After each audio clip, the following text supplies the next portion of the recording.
How has the response been as far as people that have heard the album? I mean, what's the reaction been? I haven't seen Uh, a lot myself, but I really like the record, to be honest with you. Surprise. I mean, and thank you. But surprise. Wow, and it really sounds like Warlord. That's been the response.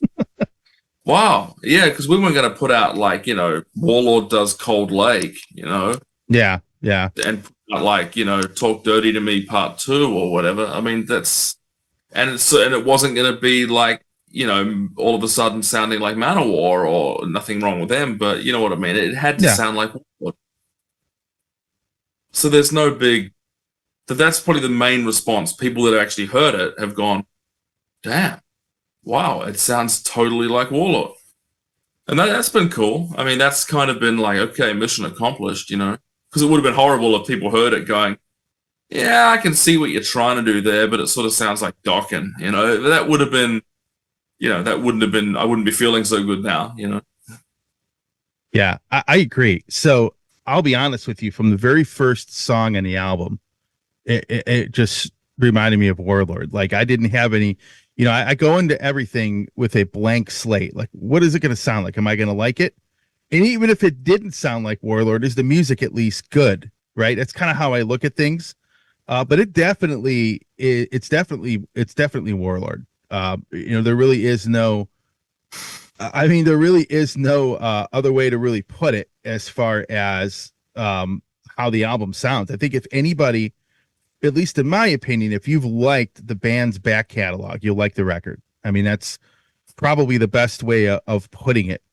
And you know, the very first song, Pale Horse, I mean, it's totally it's totally Warlord. I mean, when people actually hear that, they're gonna, anybody that's a doubter, in my opinion, I think is going to like the record. I haven't really officially reviewed it yet, but I definitely think the record's great, and I really compliment you guys for not only making a good record, but actually keeping, kind of in tune with what the band had done before.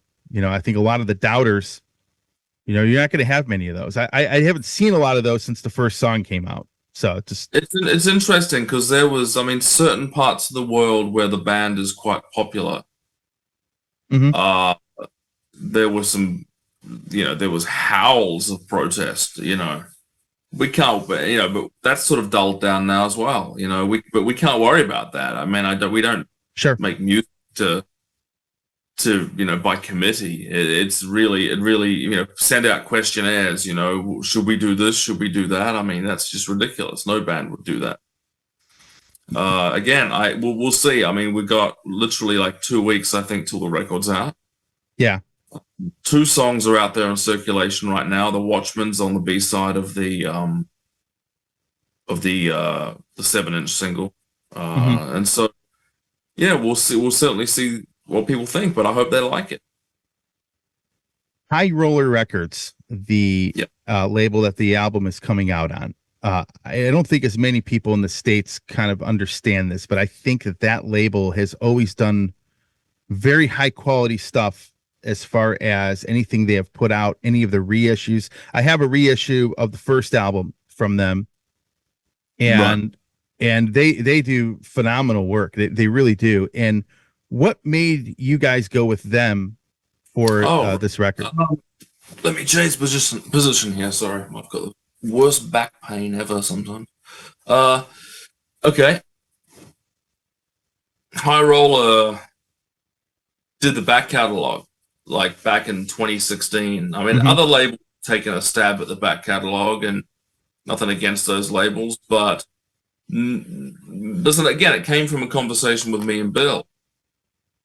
He goes, "Don't let my music die." He said that numerous times at numerous different stages of as we went along, including continue the band without me, play these songs live. But when it came to a conversation about the back catalog, he wanted it to be on a label that was going to put these records out the way he always envisioned them, which was basically like Kiss Alive 2, Hmm. with booklets and everything. And obviously, and this it would have to have been retrospectively because in 2016 most of the catalog was already out, not Yeah. all of it.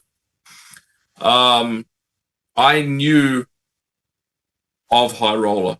A friend of mine here in Germany said, "Man, they'd probably be interested in the Warlord catalog." You know, they made a very, very good offer, and which was hard to ignore.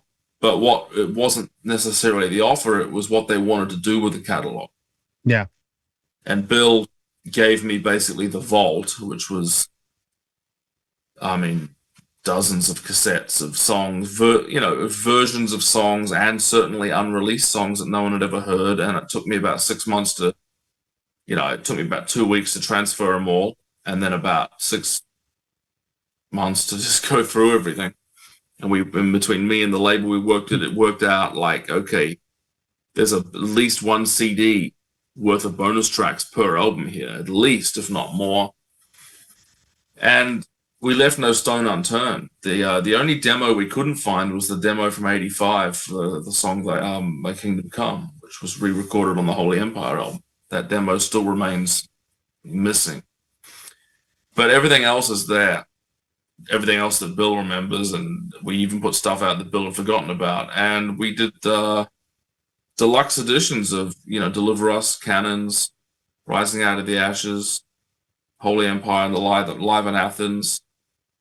More recently, The Hunt for Damien, re-recordings with Nick, and that was great to put them together because they are the definitive editions of these albums. They really are.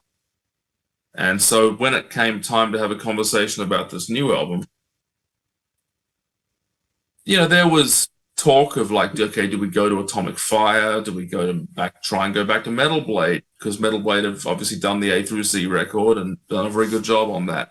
Mm-hmm. Do we, try and do that thing that a lot of, like the bands like Accept have kind of found a home on now, Napalm, But then we kind of thought, you know what, let's just stick to the people that have done right by us for the last 4 or 5 years.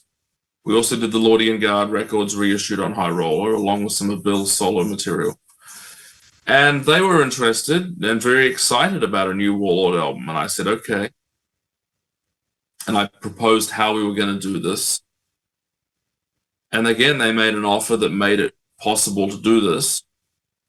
And again, they haven't let us down. The packaging is amazing. Everything's amazing.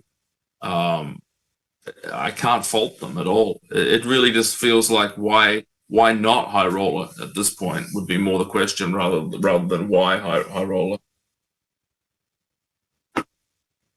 Yeah, I would probably say I first heard of them when they did all the Jag Panzer reissues. I'd never heard of the label before. And I remember they did a box set for the first few albums that was on vinyl. I ended up ordering it. They shipped it over here from Europe, and it was, I can't even begin to express how well done the stuff they have put out actually is. And even the reissues I have of the first couple Warlord albums are just like, the quality factor of what they put into it, I thought was very, very good. And so I think it's great that you went with them because you get the whole catalog on one label. You're not like jumping from, you can keep track of everything there. Essentially. Makes it easier. Oh yeah, it makes it's great. Everything under one roof.